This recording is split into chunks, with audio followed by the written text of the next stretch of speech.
আসসালামু আলাইকুম। আপনারা সবাই কেমন আছেন? আলহামদুলিল্লাহ আমি ভালো আছি। প্লিজ আমার চ্যানেলটি একটু সাবস্ক্রাইব করে দিয়েন, লাইক, কমেন্টস করবেন।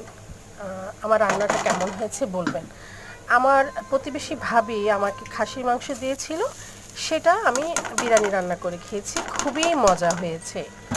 আমার হাজব্যান্ড, আমার বাচ্চারা খুবই পছন্দ করেছে। রান্নাটি কেমন হলো বলবেন। আপনাদের সাথে শেয়ার করেছি।